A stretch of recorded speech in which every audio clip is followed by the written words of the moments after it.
es una continuación de la capa muscular circular del recto y se extiende hasta 12.8 milímetros por debajo de la línea dentada. El esfínter anal interno se encuentra en contracción tónica para que el conducto anal esté cerrado, ¿no? Entonces, siempre el conducto anal va a estar cerrado debido a este esfínter anal, ¿no? Y por la contracción misma, la contracción tónica que tiene esta musculatura. El esfínter interno es inervado por fibras nerviosas autónomas y no están bajo control voluntario. Sin embargo, el esfínter anal externo, este esfínter no solo rodea al esfínter anal interno, sino que se extiende por debajo de él, terminando en el plano subcutáneo. A pesar de que este esfínter se encuentra en contracción tónica en estado de reposo, esta contracción se supera con una presión firme, debido a que las fibras musculares predominantes son el tipo de fibras de contracción lenta. La contracción máxima voluntaria del esfínter externo solo puede mantenerse por aproximadamente 30 segundos a 1 minuto, ¿no? Entonces, esta contracción sí es voluntaria del esfínter anal externo, pero por aproximadamente 30 segundos. A diferencia del esfínter anal interno, que siempre va a permanecer cerrado y es involuntario. Entonces, miren, por ejemplo, aquí en esta imagen. Acá tenemos de lo que estábamos hablando, ¿no? El borde anal, margen anal, vendría a ser realmente entre el borde anal y la línea anoperineal o anocutánea, que vendría a ser esta línea de aquí. Acá ustedes pueden ver la flechita, y estos 5 centímetros, toda esta distancia vendría a ser el margen anal. Tenemos acá estas fibras musculares que vendrían a conformar el esfínter anal interno, y aquí el esfínter anal externo, ¿no? Decía que el esfínter anal externo envuelve al esfínter anal interno. El canal anal quirúrgico, bueno, esto no lo hemos mencionado, pero realmente no es parte de lo que nosotros evaluamos ya en el consultorio, por ejemplo, a las personas que son víctimas de agresión sexual, ya que como su nombre lo dice, canal anal quirúrgico básicamente es para la parte de cirugía, ¿no? Canal anal anatómico se le denomina a esta zona, también entre la línea anoperineal y aquí parte del esfínter anal externo. Acá tenemos el músculo elevador del ano. Entonces, como ustedes pueden ver en este gráfico, lo que nosotros realmente evaluamos es lo que está por fuera de esta línea punteada negra que tenemos aquí, ¿no? Cuando recién vamos a separar los glúteos, podemos observar la zona que está por fuera, y cuando hacemos ya la separación lenta, la maniobra de la separación de los glúteos, para poder ver realmente el diámetro del orificio anal y ver si es que hay alguna lesión, lo que vamos a observar es a nivel de estos 5 centímetros que vendría a ser el margen anal. Aquí es donde nosotros vamos a tratar de observar si es que encontramos o no lesiones.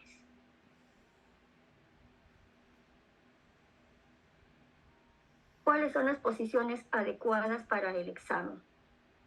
Ya les había mencionado también, creo, en la diapositiva en la clase anterior, que básicamente cuando evaluamos a mujeres y queremos evaluar la zona genital femenina, lo hacemos en posición ginecológica. En este caso, sea para varones o sea mujeres, las posiciones adecuadas, ¿no? Ya para la región anal es por lo general en posición genupectoral o en plegaria mahometana. Como lo dice aquí, ya sea en hombres o en mujeres, tenemos mejor visibilidad de la zona, mejor visibilidad de la región anal, y nos va a permitir evaluar con mucha más claridad. Las lesiones se van a describir de igual forma como en la zona vaginal, en el sentido horario, ¿no? Como en las agujas del reloj, de la misma manera, ¿no? De la misma forma, teniendo en cuenta las 12 horarios arriba, ¿no? Las 6 horarios en la parte de abajo y siguiendo el sentido de las agujas del reloj.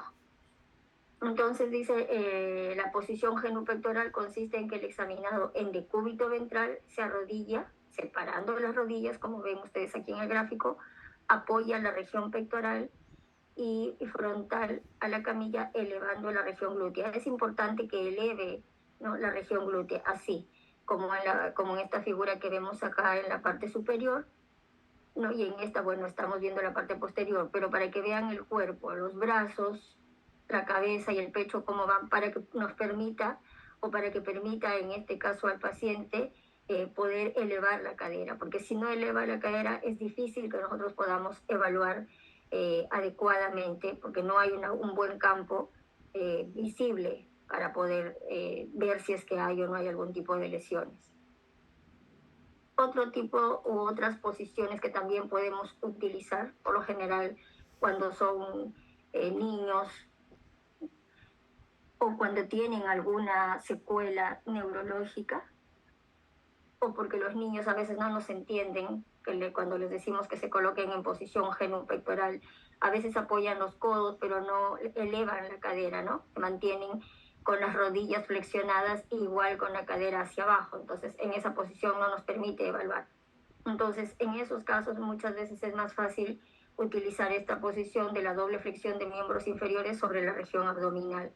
Se agarran bien las piernas y de esa manera también tendríamos una buena visión de la región anal, teniendo en cuenta que si igual vamos a describir lesiones en el sentido horario, ¿no?, aquí en esta posición cambia, pero igual hacemos referencia, siempre debemos hacer referencia en qué posición estamos evaluando, porque las lesiones que veamos aquí en este gráfico que les estoy mencionando a horas 12, por ejemplo, si es que yo le pongo a la persona en posición genupectoral, cambiaría a horas 6. Entonces es necesario colocar en qué posición estoy evaluando. Esta otra posición también la podemos utilizar, como ustedes pueden leer ahí, para casos en donde los pacientes tienen daños o secuelas neurológicas o son personas pequeñas, son niños que no pueden colocarse en posición genupectoral. Bien, entonces vamos a a una de las partes más importantes, que es lo que ustedes deben conocer: las características semiológicas de la región anal. Debemos tener en cuenta primero la forma del ano, ¿no? En estado normal o en reposo se va a presentar como una hendidura anteroposterior y que al ser dilatado mediante las maniobras del examen puede adquirir la forma circular, oval o en ojal. Entonces, el ano normalmente nosotros cuando lo observamos siempre va a estar cerrado, salvo que haya materia fecal o que esté impactada, siempre va a estar cerrado. Y cuando ya nosotros intentamos suavemente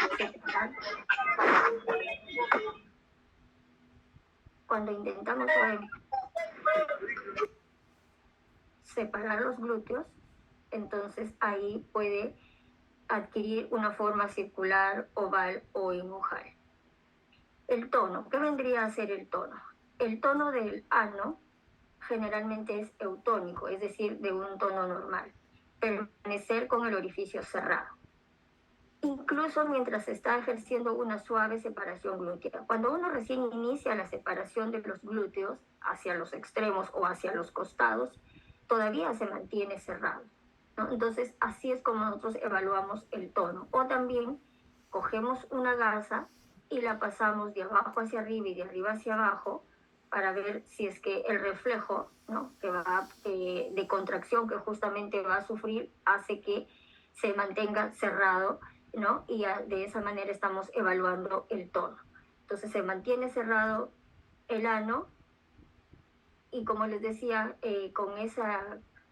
con ese ejercicio de colocar una gasa justamente en la región anal y pasarla suavemente de arriba a abajo, hace que el reflejo rápidamente haga que se siga manteniendo cerrado, ¿no? Entonces, Es necesario que ustedes sepan también o deben tener en cuenta que hay diversas causas de hipotonía, es decir, que haya un tono disminuido la región anal, ¿no? El estreñimiento crónico, por ejemplo, nos puede dar hipotonía, así como parasitosis intestinal, enterocolitis, algún proceso inflamatorio o algún tipo de patología neurológica. También enfermedades como desnutrición. Entonces, si nosotros evaluamos o vemos en algún momento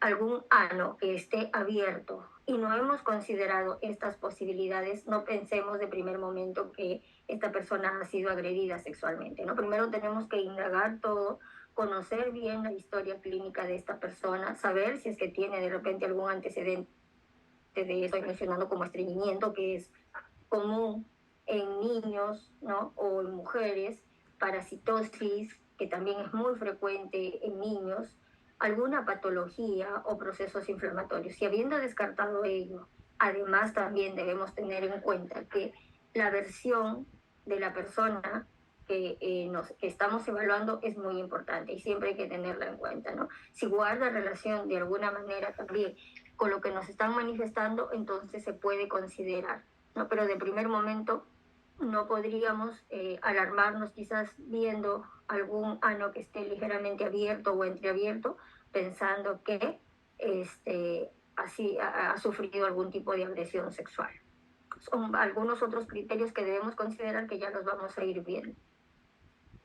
La elasticidad, por ejemplo, es la propiedad de distensión del tejido anal y periorificial frente a los determinados eventos, ¿no? Entonces tiene también cierta elasticidad, ya que este se va a distender. El diámetro. Normalmente se considera que el diámetro es menor a 0.5 centímetros.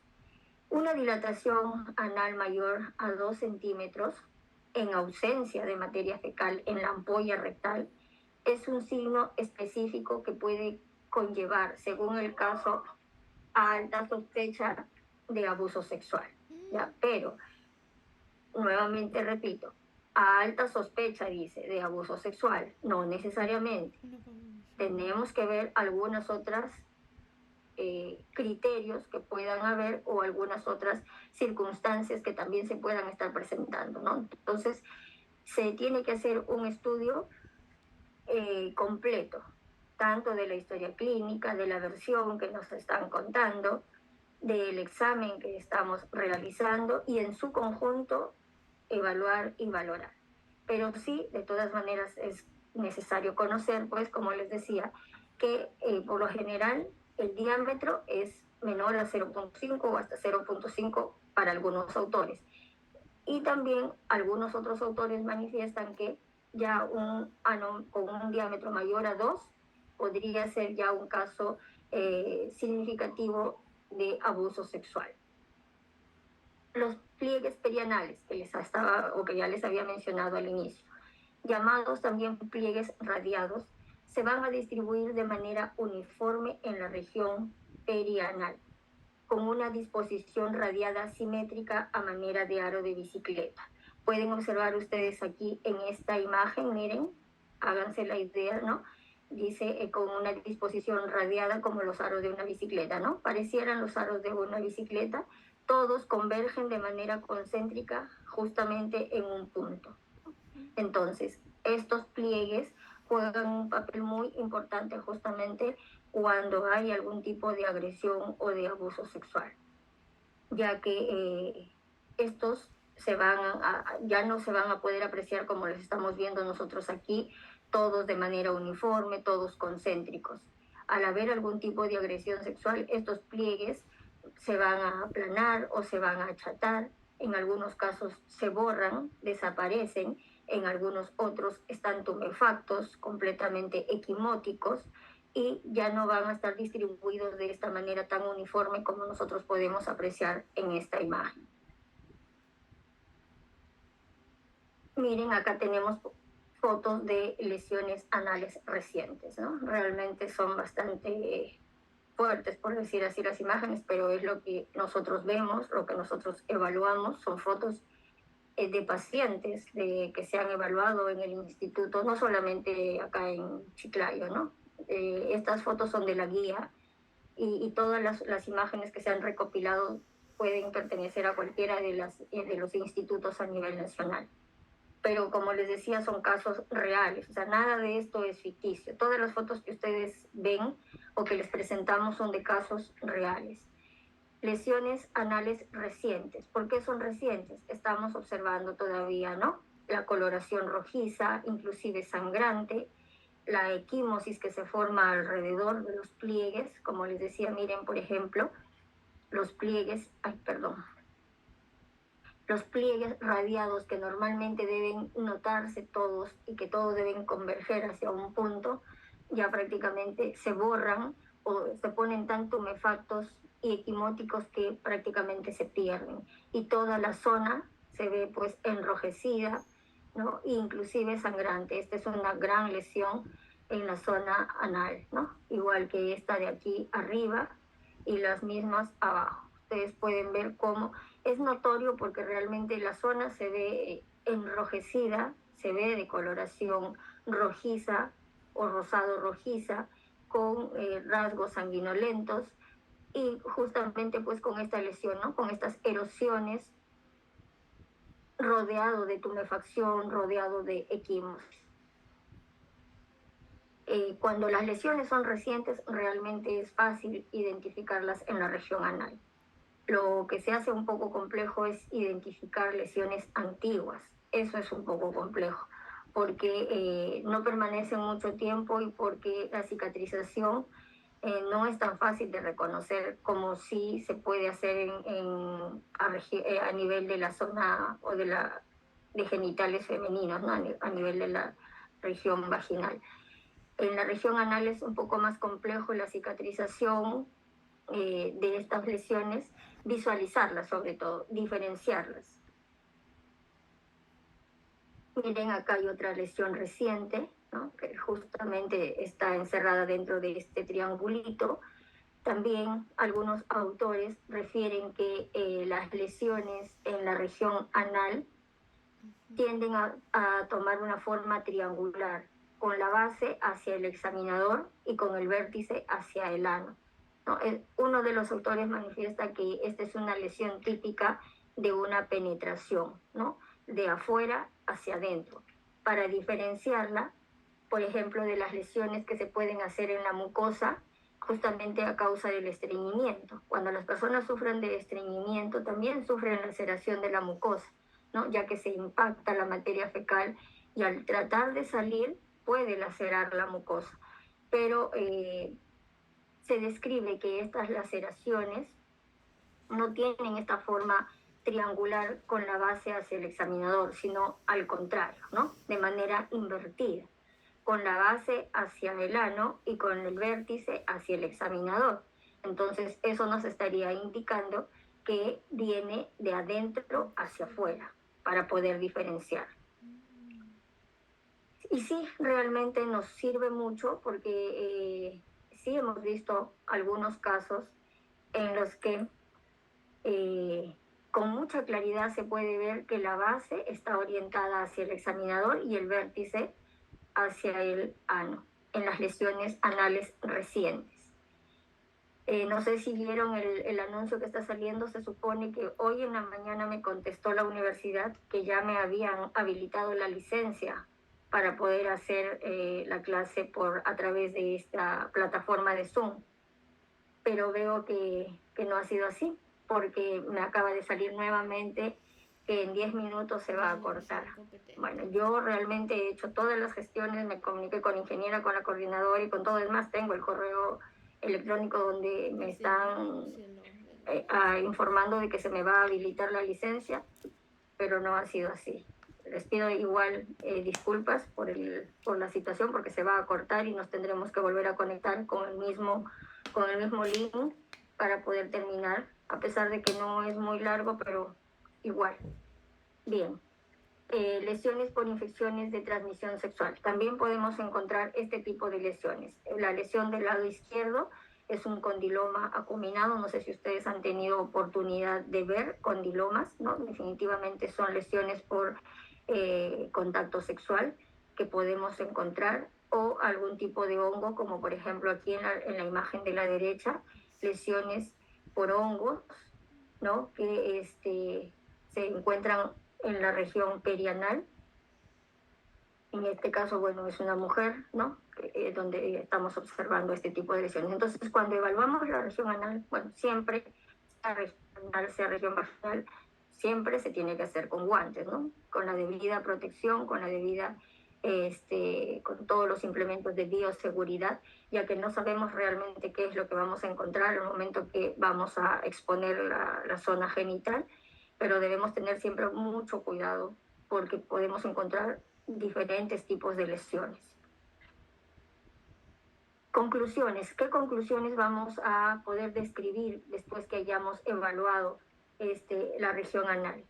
Para ambos sexos, ¿no? Porque no, las conclusiones no son distintas, sea en mujeres o en hombres, ya que en la región anal podemos encontrar las mismas lesiones tanto en mujeres como en varones. Primero, que la persona, que el peritado no permita que se le haga el examen, ¿no? Entonces, si no permiten, lo colocaremos así: no permite el examen médico legal, y recuerden siempre el consentimiento informado, siempre tiene que estar firmado, ¿no? Si no permite, igual ahí en el acápite donde dice que no, marcarán que no permite. Si dice que sí, lo marcarán que sí. Pero entonces, si ya no permite a realizarse el examen, colocaremos como conclusión que no permite el examen. Segundo, de repente hacemos la evaluación, pero no encontramos nada, no hay ninguna lesión, entonces no presenta signos de coito anal. De repente encontramos que sí hay signos de coito anal, entonces pondremos signos de coito anal reciente. De repente las lesiones que encontramos no son recientes, son antiguas, entonces colocaremos que son lesiones antiguas. O de repente coito anal antiguo con lesiones traumáticas recientes, ¿no? Igual que en la región, igual que en la vagina, podemos encontrar que ya ha tenido desgarros antiguos pero con lesiones recientes. Igual aquí, en el ano también puede pasar lo mismo. Pueden ser que las lesiones que están realmente en el ano sean antiguas, pero alrededor encontramos lesiones traumáticas recientes. O también podemos encontrar que presenta signos de infección de transmisión sexual, ¿no? De repente encontramos esos condilomas, encontramos algún tipo de hongos, pero eso no descarta de que a pesar de que haya, por ejemplo, un condiloma, podamos encontrar alguna lesión reciente, anal. Entonces pondremos que hay signos de coito anal reciente con signos de infección de transmisión sexual, ¿no? O entre otras variantes que podamos encontrar. Entonces, miren, por ejemplo, aquí en este cuadro es un resumen prácticamente de cuáles son los signos de coito anal reciente, los signos de coito anal antiguo y cuáles se consideran criterios mayores y criterios menores, ¿no? Entonces dice, el diagnóstico de coito contra natura o de coito anal requiere la presencia, por lo general, de un signo mayor y o la combinación con uno de los signos menores. O sea, siempre debe haber un criterio mayor y alguno de los signos menores para que podamos concluir que es un coito contra natura o un coito anal. Miren, por ejemplo, presencia del desgarro anal reciente, fisura anal traumática, este es un criterio mayor, ¿no? Con cualquier otra de los criterios menores, como por ejemplo, presencia de hipotonicidad, borramiento parcial de los pliegues perianales, presencia o asimetría de la disposición radiada de los pliegues, presencia de espasmo anal por dolor o algún otro tipo de lesiones, ¿no? Entonces, estas lesiones son criterios menores, o estos signos, perdón, son criterios menores de coito anal reciente. Y del antiguo, pues igual podemos encontrar hipotonicidad o dilatación del orificio anal, borramiento igual parcial o total de los pliegues, asimetría de la disposición radiada de los pliegues o presencia de otras lesiones. Pero miren, por ejemplo, dentro de los signos o de los criterios mayores, cómo es que vamos a ver la cicatriz. Cuando se ha producido una lesión anal, estas cicatrices que se van a quedar van a ser hipocrómicas, ¿no? O sea, ya no las vamos a ver de color rojizo o rosado, sino blanquecinas, lineales o en banda o en franja. De esta manera es como vamos a observar nosotros las cicatrices que se han formado en la región anal. Además de ello, podemos encontrar también alguna rodete fibroso, quiere decir que alrededor del ano se forma como una especie de un rodete por la constante penetración, ¿no? Por la constante penetración se va formando ese rodete. Entonces es una cicatriz que se va quedando ahí un poco más gruesa, formando como si fuese un rodete, pues, ¿no? Por eso dice ahí un rodete fibroso, alrededor justamente del ano. O presencia de lesiones venéreas. Si hay lesiones venéreas o infecciones de transmisión sexual, pues entonces estamos hablando de que esto es antiguo, ¿no? Porque no puede ser que ya haya que se haya manifestado como tal una infección de transmisión sexual y que esa lesión sea en ese momento. No, lo que les decía, puede haber ya lesiones por una infección de transmisión sexual y que de repente sobre ellas haya una lesión, una penetración que haya sido reciente o que también sea antigua y que esas lesiones al mismo tiempo, esos signos de infección, de transmisión sexual también sean antiguos. Entonces todas las combinaciones realmente son posibles. Algo que antes de que me olvide, en cuanto a cuándo consideramos que son recientes o son antiguas. Lo mismo que para cuando hablamos de lesiones en vía vaginal o en región genital femenina, normalmente estas lesiones las vamos a poder observar hasta los 7 a 10 días como máximo como recientes. Pasados los 10 días ya las consideramos antiguas porque ya empieza el proceso de cicatrización. Pero ¿qué va a pasar en la región anal? En la región anal, a diferencia de en la vagina, cuando se producen desgarros vaginales, estos van a quedar de manera permanente, ¿no? Los vamos a poder seguir observando a este desgarro y lo vamos a encontrar como una lesión antigua. Sin embargo, en la región anal, en promedio, refiere la literatura, que entre un mes y medio, en promedio, todas las lesiones desaparecen, porque el proceso de regeneración de la piel en la región anal está que estas lesiones van a desaparecer. Es decir, que si yo evalúo, por ejemplo, a una persona que ha sido agredida después de un mes y medio o 2 meses, probablemente ya no vamos a encontrar nada. No vamos a encontrar nada en la región anal porque estas lesiones van a desaparecer producto del proceso de regeneración de la piel. A diferencia de, como les vuelvo a repetir, en la zona de la vagina propiamente dicha, ¿no? A nivel del himen, este himen se desgarra y quedan los rezagos del desgarro, quedan las cicatrices ahí de manera permanente. Sin embargo, en el ano no. Entonces, por ejemplo, ¿qué pasa en las personas que practican, en las personas homosexuales, ¿no? Que tienen sexo por vía anal? Si dejan, por ejemplo, de tener relaciones sexuales por un tiempo, las lesiones se borran y no encontramos nada. Obviamente, si es por voluntad propia, pues no hay ningún problema, ¿no? El problema es cuando son agredidos sexualmente. Pero les decía, para que tengan una idea cómo ocurre con las personas que practican este tipo de relaciones sexuales, ¿no? Entre homosexuales. Si dejaran, por ejemplo, de tener relaciones sexuales, con frecuencia